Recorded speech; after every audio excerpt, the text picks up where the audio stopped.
Hi campers, welcome back. Now we are going to read one of my favorite books that's called The Magic School Bus at the Waterworks.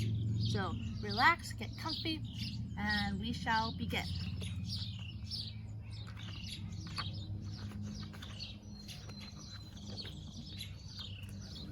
Our class really has bad luck. This year we got Miss Frizzle, the strangest teacher in school. We don't mind Miss Frizzle's strange dresses or her strange shoes. It's the way she acts that really gets us. Miss Frizzle makes us grow green mold on old pieces of bread. She makes us build clay models of garbage dumps, draw diagrams of plants and animals, and read 5 science books a week.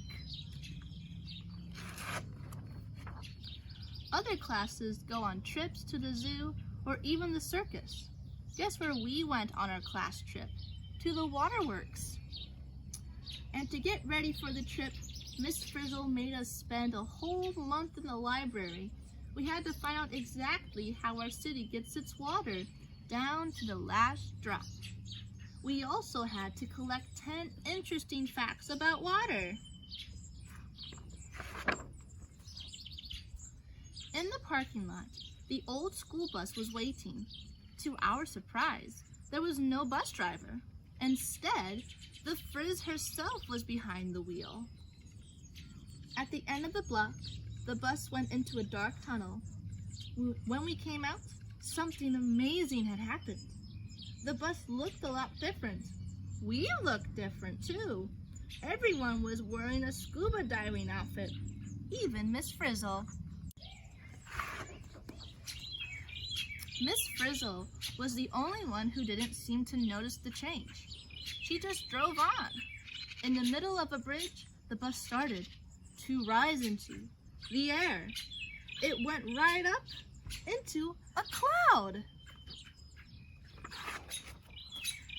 Then Miss Frizzle did the weirdest thing ever. She told everybody to get out of the bus. The kids didn't want to go, but Miss Frizzle threatened to give extra homework if we didn't. Some kids stuck out their heads of the cloud and looked down.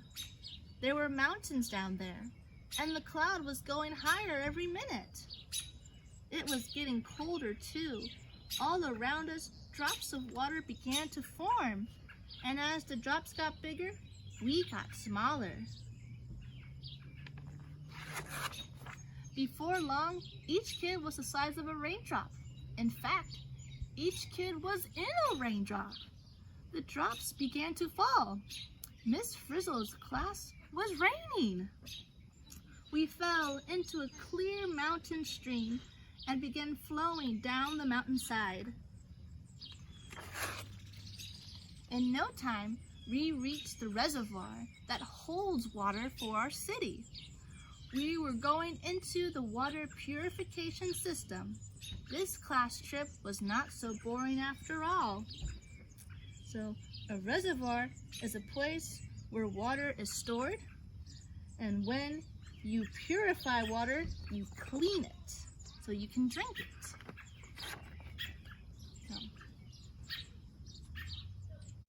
The water in the reservoir was pretty dirty. We were covered with dirt and mud. "Follow me to the mixing basin," shouted Miss Frizzle. In the mixing basin, a clumping substance called alum was added to the water. The alum formed globs, and all the dirt and mud stuck to the globs. "On to the settling basin," ordered the Frizz. There the globs sank to the bottom, and the clean water flowed off the top. Now we were on our way to the filter.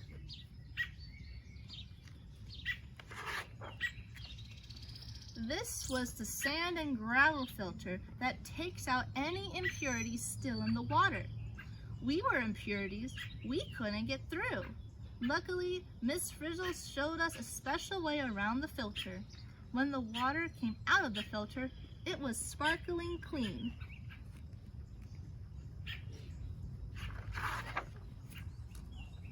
In the pipe from the filter to the storage tank, a chemical called chlorine was added to the water. Chlorine kills any remaining disease germs. A trace of fluoride was also added to keep kids from getting so many cavities. The water had come all the way through the purification system. We thought our class trip was over. But the Frizz had another idea. "Everybody into the storage tank," she shouted. Before we knew what was happening, we were whooshed out of the tank and into a pipe that carries water to our city. Then we went into water mains, the pipes that run under the city streets. A smaller pipe carried us to a building. We went up into the pipes in the wall. Quite a water ride, right? When a 7th grader turned on a faucet in the girls' bathroom, we came splashing out. The building was our school. We were back. We were our regular size again. We were dressed in normal clothes again, except for Miss Frizzle, of course. Back in the classroom, Miss Frizzle acted as if nothing strange had happened. She started feeding the class lizard, and she put us to work right away. We had to make a chart showing how water gets to the homes and buildings in our city. When Arnold drew a picture of a kid inside a raindrop, Miss Frizzle said, "Where do you get these crazy ideas, Arnold?" Here is how our water chart turned out. We ended up with 11 steps of how water gets from the evaporation to your faucet.